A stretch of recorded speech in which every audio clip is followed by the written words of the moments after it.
reaction videos. All right, there's a lot to react to today. But obviously, like, we do cover a lot of culture. We do politics still, obviously. But there is a podcast that's been making the rounds that I think is really interesting. And it has to do with dating. It's called Whatever Podcast. Whatever Podcast, yeah. Basically, this guy, Brian, and just a bunch of girls. I think Michael Knowles recently went on the podcast. Before that, there were some other clips that are circulating. So we thought it'd be fun if we kind of reacted to these clips and gave our thoughts. Let's check them out. Yeah. How do you? I'm kind of curious about what your opinion is going to be. I mean, you're a guy. I've seen some of them, and so I kind of know what I'm getting into here. Okay. But it really just depends on the clip and who's talking and what they're saying. So let's move along with it. All right. And of course, they remuted all the tabs. Did they? Oh my gosh! Why? It's muted again. That might be preventing. Interesting.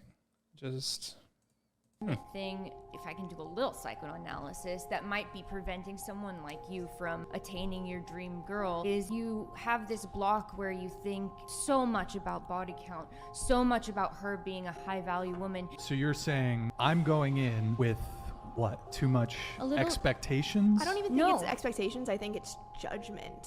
A little like too much judgment instead of taking into account all these other things. You're focused on these like minuscule things, and you're minuscule. I mean, body you're just count? You're not taking. You're just saying promiscuity? body count. That's like so physical. Like, you're not. You're focused too much on the past too. You're not really focused as much. Here's what's so funny to me. I think women are unaccustomed to hearing men communicate and articulate their preferences, standards, and boundaries. Women are the queens of going for exactly what they want. You guys have laundry lists of criteria that a guy needs to meet.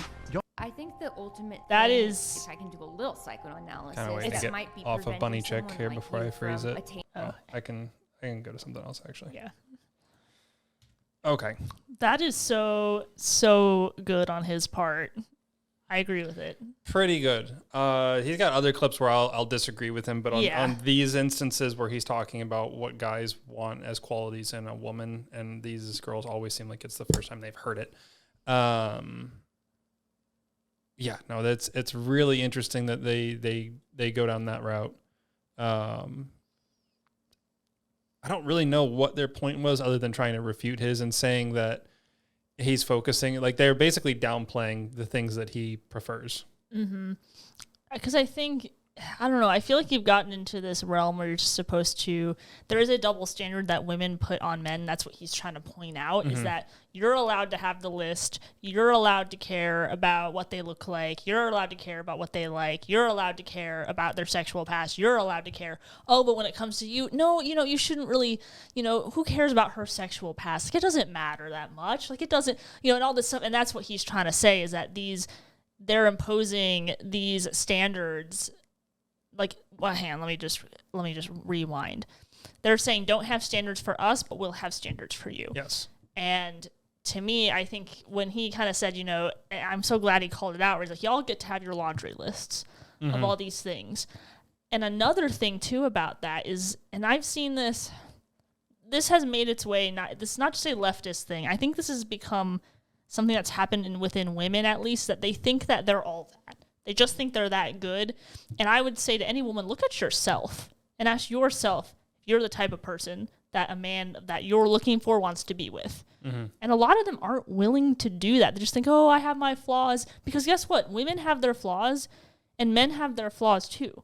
Like, listen, if, in regards to sexual past, and this is where it's gonna, where I imagine Brian and I might divide, is that you can have a difficult sexual past, but that God redeems that if you allow him to. And so that they don't take religion into this. And that's the one thing that I don't love about the podcast, obviously, but it's still, I do like it though, in the sense that it does show a secular point of view that I don't get a ton.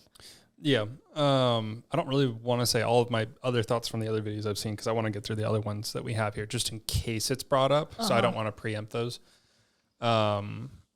But yeah, no, the standards are interesting, and a lot of it that they've rehashed, like the typical standards that you'll hear on these podcasts is like the girls want a guy that's at least 6 foot tall. Mm-hmm. He's making at least 6 figures. And then of course they're like, and he's got to be at least 6 inches. And it's like, they do like, what was the last part?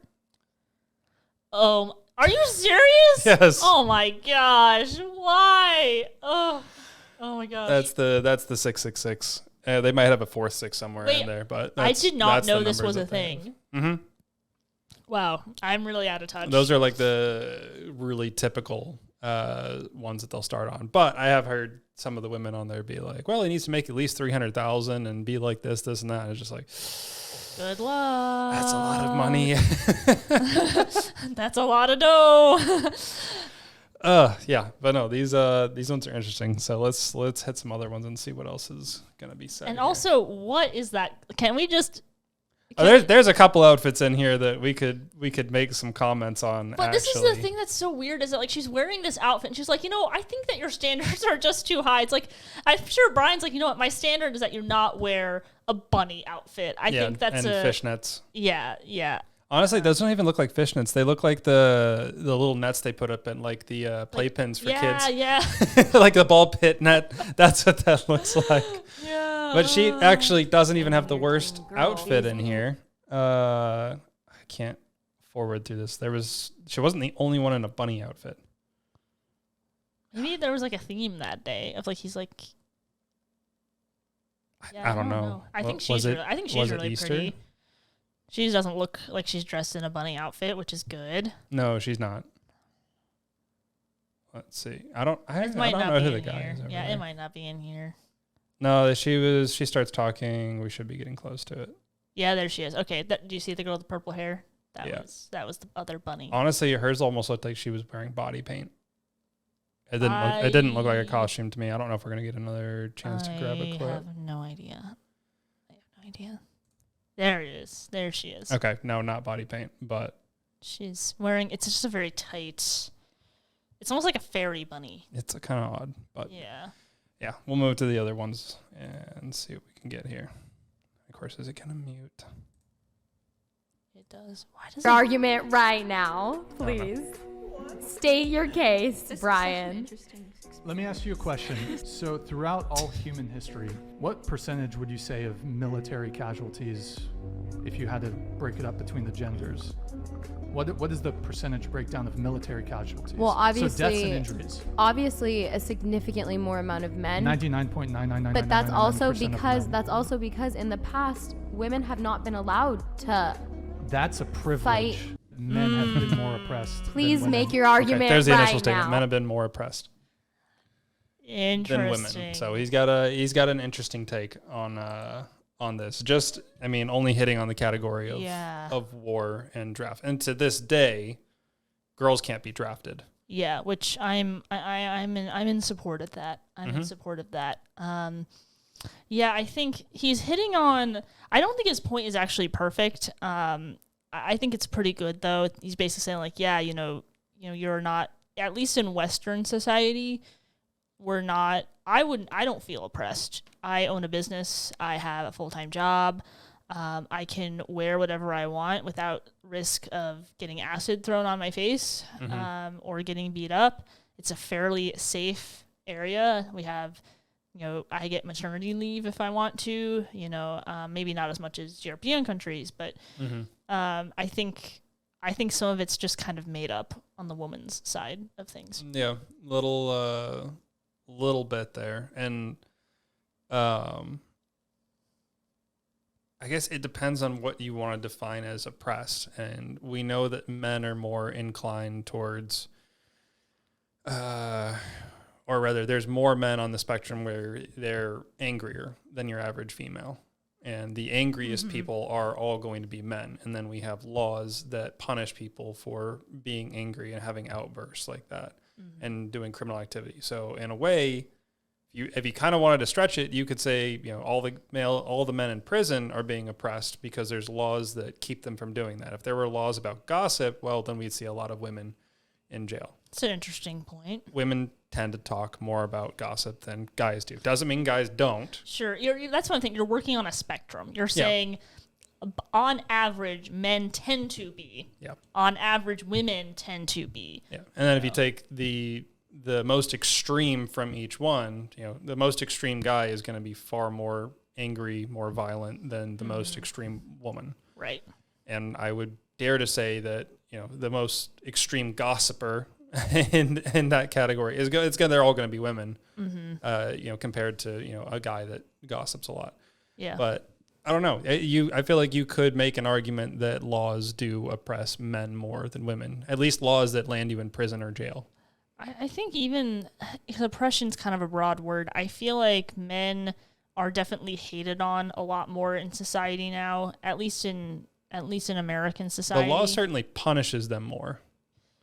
I'm not even talking about law, though. Right, but they're going to want to make it about something that's systemic, something built into the system. So my point is that guys will be tried much harder at trial for committing murder, for rape, for well, sometimes they're not tried like they should be for rape. Yeah. But in the instance of, let's say, teacher has relations with student, the woman's going to get like 6 months of community service, and that's about it. Yeah, which I think when anything involving children, I think, you got to keep it pretty dang even. Like, I want to, whether it's a male or a female, I want to see them go away for a good amount of time, depending on what the crime is. But yeah, I think you're correct. I think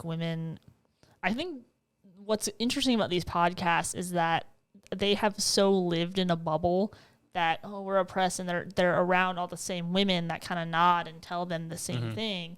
Then you have a man like Brian. I don't know Brian that well at all. No. I don't know his morals, but he is standing up to them, though, and saying, like, it's like, no, like, we have to go off and fight for you to do these things, to have your job, have all, again, things that it's good for a man to do that.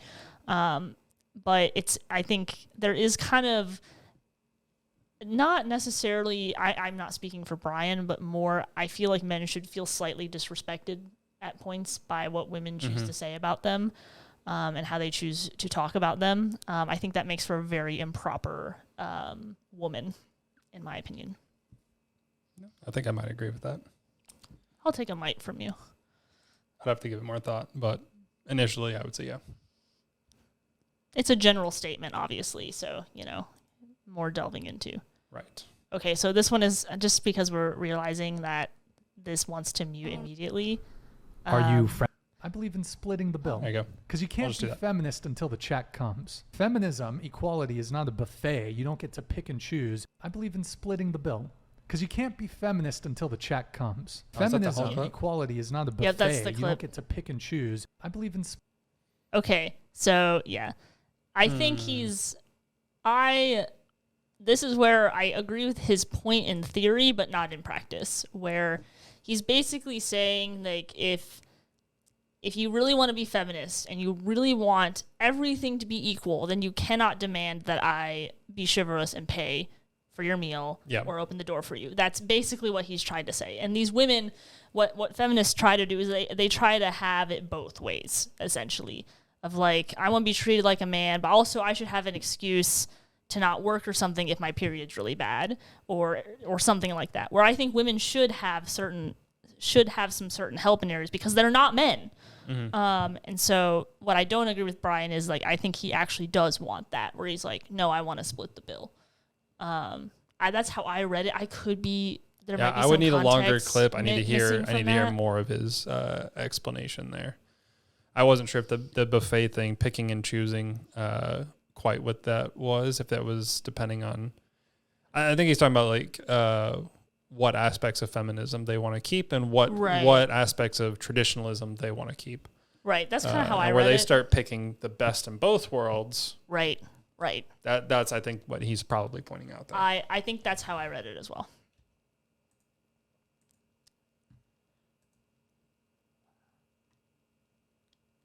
Volume going. You were like, oh, well, I would hope that a guy cares about my success and ambition. All of you at this table said that you want the guy to pay for the first date. Yep. I assume you also want that guy to continue providing throughout the relationship. Men don't care about your money and your ambition and your success, chiefly because you do not share your resources with men the same way that men share their resources with women. All of you said you want the guy to pay for the first date. So we don't receive a benefit. Men don't receive a tangible benefit by your success. You're like, oh. Okay. Yeah, again, he is pointing out another important thing is that essentially arguing for a level of complementarianism where men have something different to offer to men.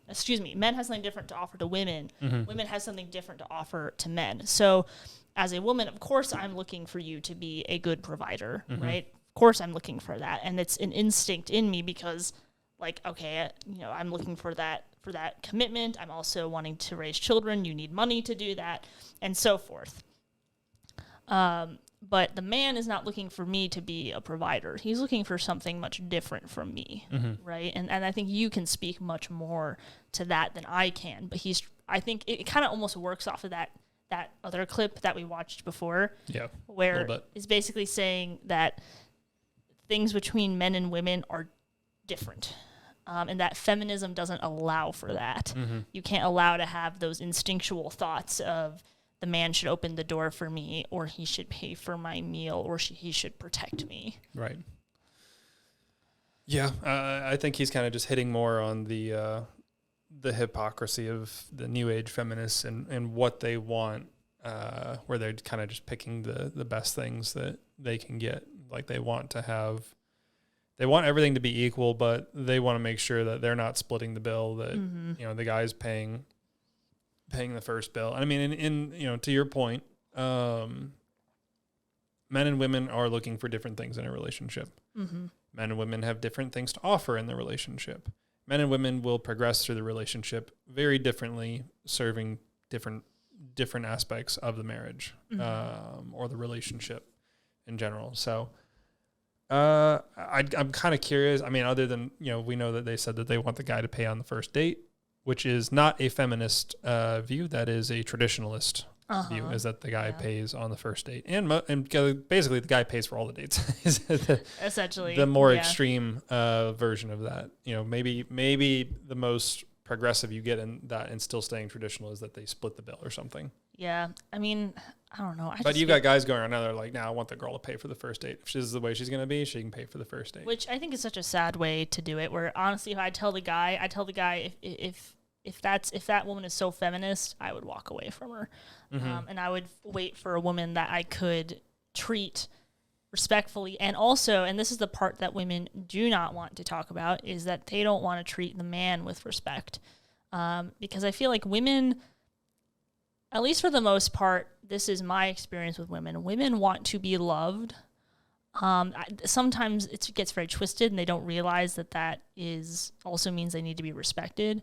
But I think the best thing you can do for a man, at least from what I can tell, you'd have to tell me, Connor, but showing them respect and to a certain level gratefulness, and telling them that you're proud, I think that goes a long way. And of course that has to be deserved, right? Yeah. No, it does go a long way for guys. And so if you have both parties doing their best, okay, it's like, okay, I'm going to respect him. And then he's like, okay, I'm going to love her. And how do I do this in a good way? If both parties are doing that, and it has to be different for both ends, then I think you have the start of a healthy relationship and hopefully a healthy marriage. Yeah. I guess the thoughts I have initially is that guys will want to be needed by somebody, and they need to be wanted by their wife. Mm-hmm. So it plays out both ways there. And it creates a lot of drive and motivation in guys to do what they have to for their families, because it's pretty innate and built into us. I think it is in the nature of men that they want to be providers. Mm-hmm. They want somebody to take care of, and I think it brings a level of purpose. Yeah, it does. It does. And I think where the feminists are clashing, or the new age woman is clashing with guys, is that guys don't seem to be moving past this primal instinct that they want to care and provide for somebody. And there's women that are coming in and they're saying that they don't want to be provided for. They don't want to be taken care of. They just want to have equal stakes in the relationship. And that is something for guys. I don't think in a relationship where that's missing, I think it'll be an unfulfilled purpose or drive that they're looking to get out of it. And ultimately, I think that'll create some complications in the relationship. Yeah, no, it will. I mean, it does go back to the idea of the fall of the woman always trying to be over the man in some way. But deep down, women, they want to be loved and they want to be cherished. And that's where the guys taking care of them. Yes. Like, that's where you have to come in there. Yeah. You don't go and abuse your wife. You don't treat her like she's a servant or your maid or your secretary. And it's quite frankly, you shouldn't treat any of those people poorly either. But good point there. they're not there to just serve you. You guys are working together. That's one thing. If you have a servant mindset about the person that you're with, and I think it goes a long way in a marriage. I'm not married, but you are, so I'm gonna assume that's correct. Yes. That if your goal is like, how do I serve this person, opposed to, okay, how are they going to serve me? That changes the game, and you have to get someone that has that same mindset.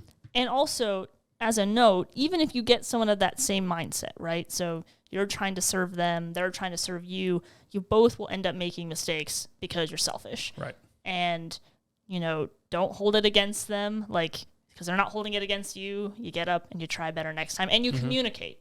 Yeah. Yeah. Looking out for each other goes a long way in a relationship, instead of being self-absorbed about what you get to do or what freedoms you have or privileges you have in the relationship, or going on about what you can't do because the other person's keeping you. Like, you really do need to look out for each other. And, as long as you're more focused on meeting that other person's needs and you find somebody with a similar mindset, they're working on making sure that your needs are met. It's a pretty great symbiotic relationship where you just keep giving to each other, and you keep getting filled up back. And this is where I get real mad with women, is that they objectify men too, in my opinion, where they just see them as a list of things. That oh my gosh, so annoying in theaters. Really, you have a Chris Hemsworth with his shirt off, or Jason Momoa, and they all the things that get shouted in the theater. I remember the stupid Ghostbusters remake with all the women was like that as well. And it's like they will just sit there and objectify men, and then they get upset when men objectify women. Yeah. Don't get it. It doesn't make. It's just gross, to be honest. It's gross when men do it, and it's gross when women do it. It's just gross both ways. Just stop.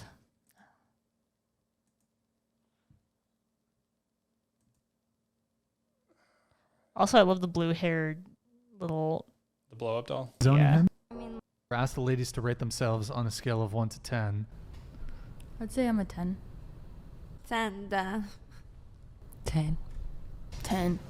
10. Send the asteroid. Y'all are, come on, 10s. Absolutely. What would you rate yourself, Brian? 6.5 on a good day. Hubris, like you're able to rate yourself as a 10. So y'all are perfect. Yep, perfect. Yeah, bruv, come on. If you guys are 10s, then there's no girl that's better looking than you. I love all women. Every girl is a 10. I don't. Every woman. Every woman's a 10? Is every guy a 10? No. Absolutely not. Every woman's a 10, but not every guy's a 10. It's just because I love women. I'm going to be honest. I'm not going to rate you guys, but none of you are a 10. No, I'm not going to give you, but none of you are 10s. That's fine. Yeah, we That's didn't your ask. opinion. Ask the ladies to rate themselves on a scale Oh of... my gosh. That was so funny. He's like, bruh. Come on. His reaction was pretty great. Yeah. It's like, come on. Be serious about this. Yeah, I have to be honest, I think they probably know that they're not all They have 10s. to know. Yeah, because, honestly, I look in the mirror myself and I'm like, you're no 10, Jordan. but you're fine. You're fine enough. And, like, you're just realistic about it. Where I think it says something that they put a lot of worth in how they look. Otherwise, they'd just be honest with themselves about how they look. Like, for me, I look in the mirror and I'm like, okay, Jordan, you're not the worst, but you're not the best. You're just right, and your character matters for something, and that's what makes a more attractive woman. Because, well, for men, you'd have to tell me this, because I was talking a little bit with my boyfriend about this, and he's like, you can have, like, a really good-looking woman, like a real good-looking woman, all right? And she opens her mouth, and her attraction can go down. Yeah. Mm-hmm. And so it tells us, yes, men are visual, obviously, but when it comes to, like, a long-term relationship, you're not necessarily looking at just how someone looks. Like, men, believe it or not, do evaluate who you are as a person as well. Oh, yeah, they do. It might be the personality, I would say, comes secondary, because I've talked to my wife about this before, because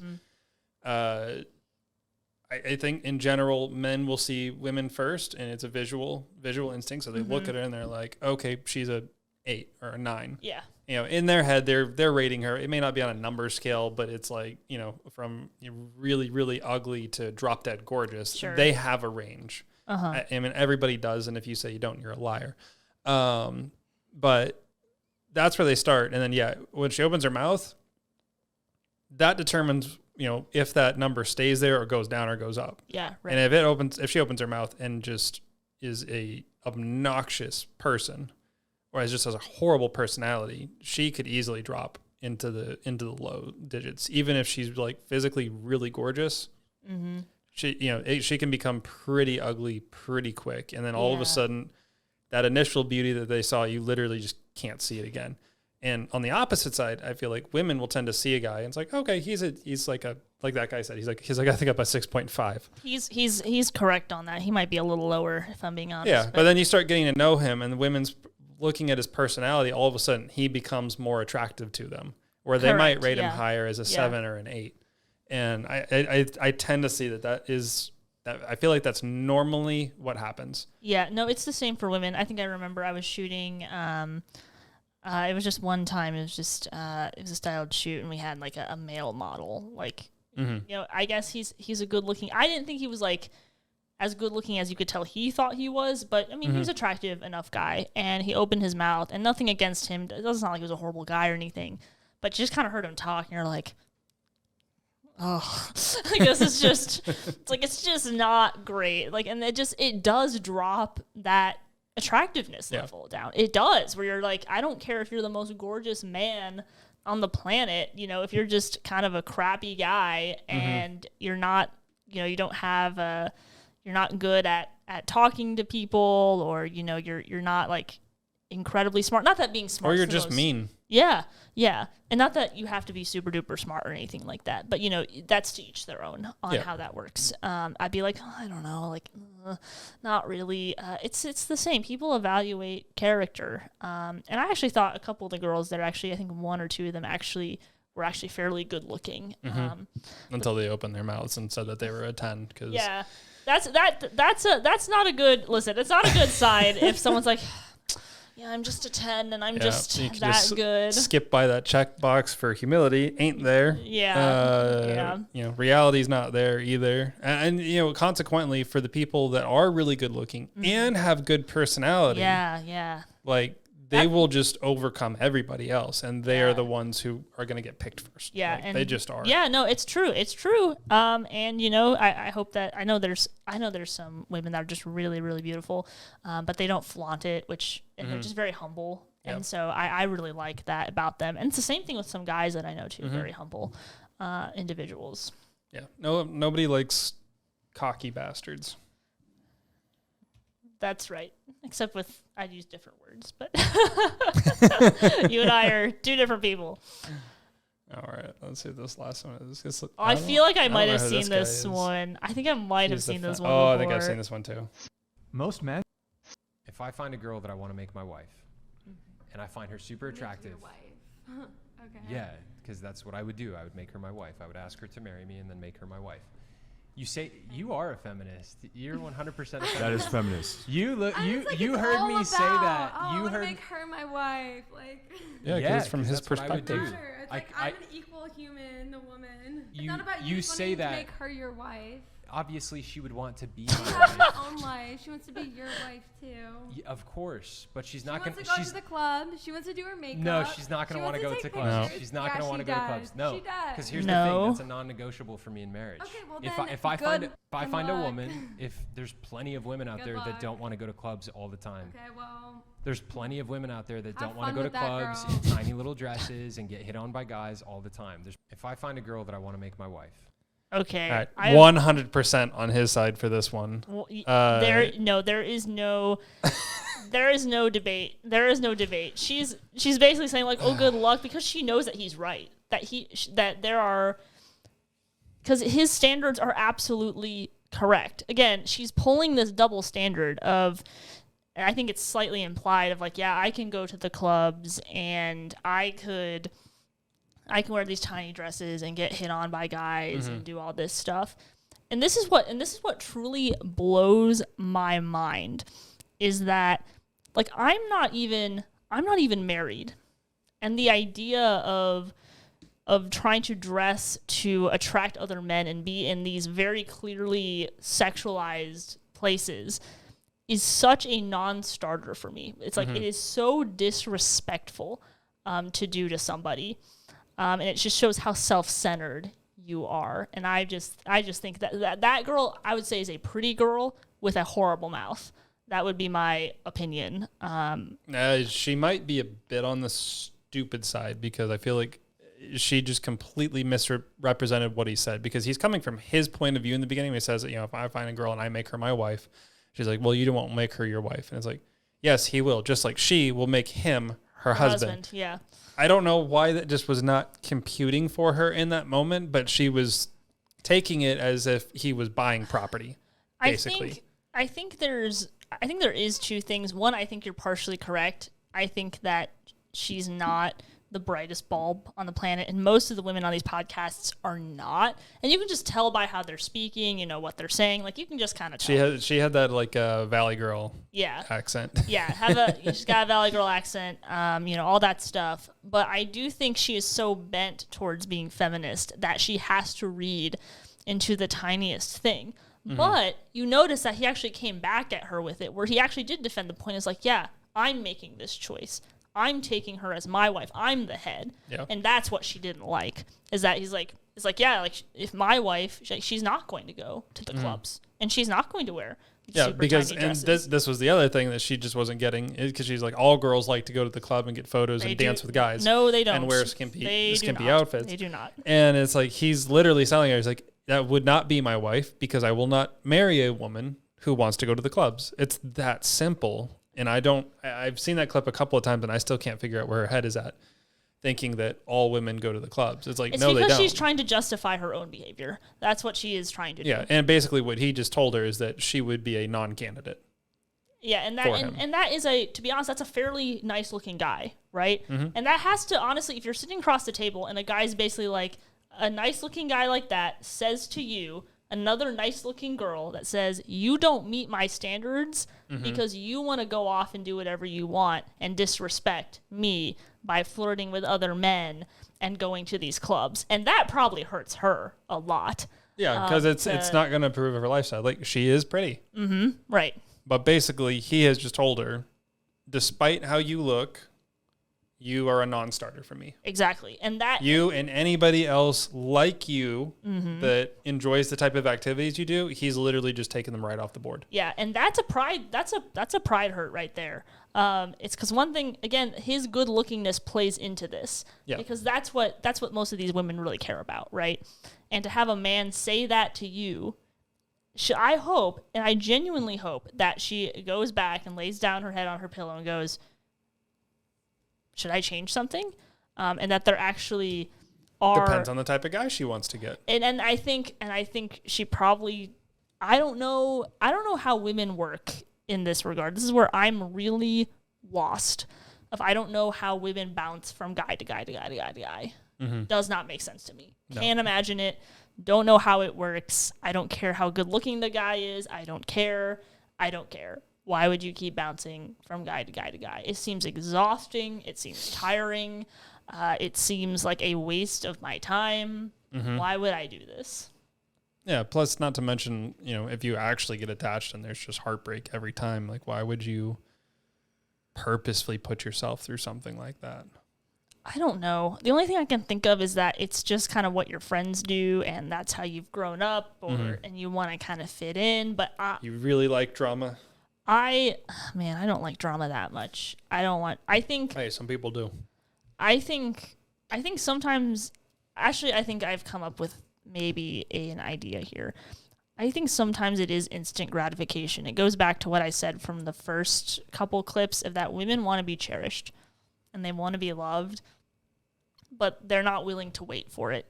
And so, there are really garbage guys out there. There's real trashy guys that will they don't care about your character. They just want to have sex. And so they'll do that. And so women, they're like, oh, I can do this too. And like, this will make me feel good. And it doesn't. I can't believe that it does. I hope that there is a sexual revolution in our country that says, I want to wait for the right person. And by right person, I mean, just wait for someone of good character and of good standing. And I want to be a person of good character and good standing so that we can hopefully meet one another and start a family and build something. But the sexual makeup of the United States really is just focused on the initial act of just having sex. It is really sad. It's interesting because I've seen a couple other clips from this. I'm pretty sure the one I'm thinking of was him. So this is where I differ in opinion on him, and it wasn't addressed in any of these. You're talking about Brian, clips. right? Brian, yeah. So I feel like it kind of a phenomenon all kind of started at once, or maybe Andrew Tate just popularized it.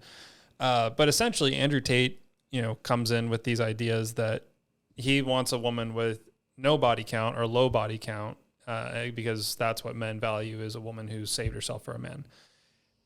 Consequently, where I disagree with him is in how he approaches men in this relationship. It's a double standard. Which is that men are studs because they have a high body count. Now, I do understand their reasoning for it, for why they would hold this thinking where they would say men are studs and women are sluts.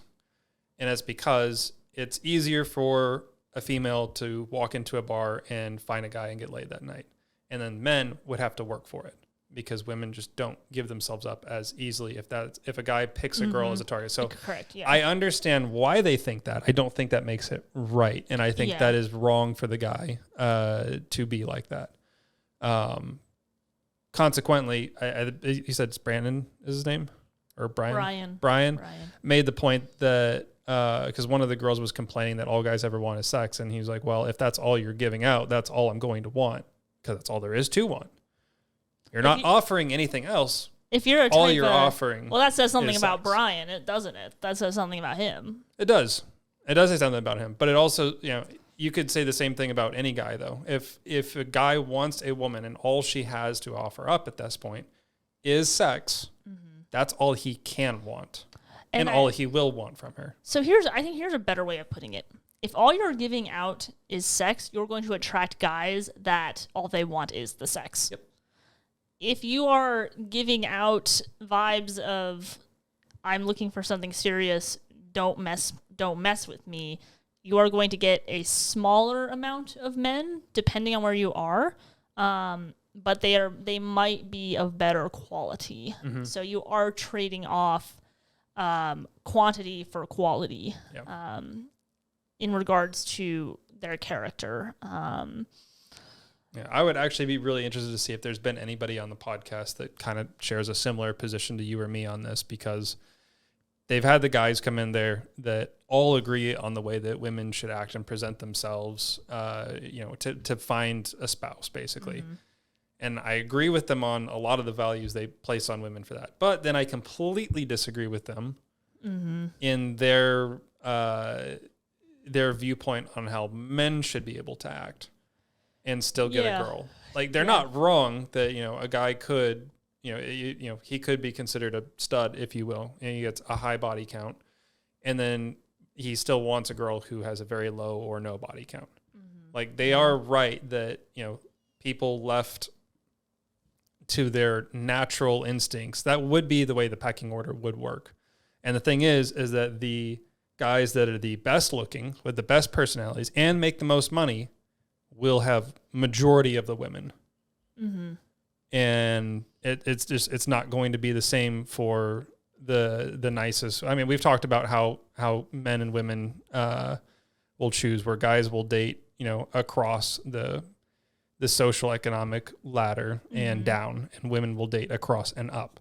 Yeah. So your pool of options is a lot different. If you're a guy at the top, then you basically have every woman at your level and under. But if you're a woman that's towards the top and you're going across and up, you've got a very small pool of guys to pick from at that point. Yeah. So I think if you leave things to the natural order, you would get exactly what they're talking about.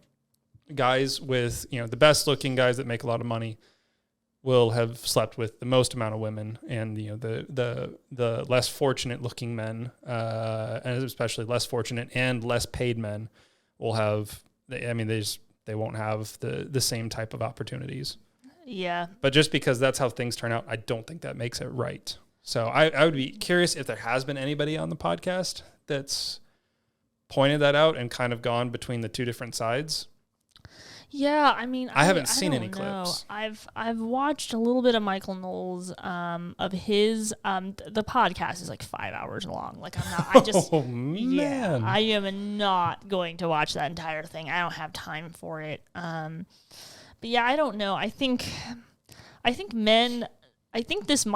a podcast like this feels like an attempt for men to reclaim their masculinity, if you think about it. Yeah, there's an aspect of it. Yeah, and so I'm starting to see that, where I think men are trying to fight back against that and have like and it's certainly fighting against feminism. For sure. And you have these women come on because, one, I got to be honest, they're not real bright, but secondly, they're very confident in their viewpoint, and they feel comfortable because they have a bunch of other women that are affirming what they're saying. I kind of appreciate that despite whatever their opinions are, he normally seems to outnumber himself with his guests. Oh, well, he's usually vastly like outnumbered. 1v3, 4, 6. Maybe he'll get like one other guest. I haven't watched enough to determine that to be the case, but everything that I've seen so far, he literally lets himself be outnumbered, and it's very rare that anybody presents a strong argument. They tend to just click together on because they stupid arguments like we're all tens. Well, they haven't been forced to think through their viewpoint. Right. And they've spent all this time. And you can tell he has thought about his viewpoint a lot. Oh, yeah. As you should. And kudos to him, even if I don't agree with everything that he says. I'm glad that he's, you know, thinking his way through it. I think it was interesting because Michael Knowles kind of went up against him a little bit. And it wasn't malicious or anything like that. It was totally fine. But you can still tell that he had thought it through, and it wasn't like this, you know, blurting out a statement and then not being able to give any sort of evidence for it. But yeah, I thought I'd react to more of these. I think it's really interesting, and I really enjoy women finally getting told what they deserve to be told. That you know, they're not all that, and that you have to work on yourself as well. I think it's the entitlement that you like watching. I like watching it fall, because that's where you have the most growth as a human being. When you realize you're not that great. Even if you make all the money in the world, that doesn't mean you're the greatest guy in the world. We all have areas that we need to grow in, myself included. And so anytime, it's like those girls thinking that they're 10s, right? Anytime you think you're the best, that's when you know that you are absolutely not the best. Yeah, or at least you should know. You should. It should be a good warning that something is coming. That pride comes before the fall. It's like, all right, I'm not that great. Lord, I'm sorry. But, you know, that's more of the religious stuff there. But yeah, I think that was really fun. If y'all enjoyed that, like this video, subscribe, comment what your thoughts are. You agree, you disagree. If you want us to do more of it, let us know. Yeah, I like this better than pitch meetings because it's a little bit shorter. No, it's not. Pitch meetings took less time. No, I'm talking about the video as a whole. Oh, the videos? Yeah. Oh, they were shorts. So yeah, that's why I liked that.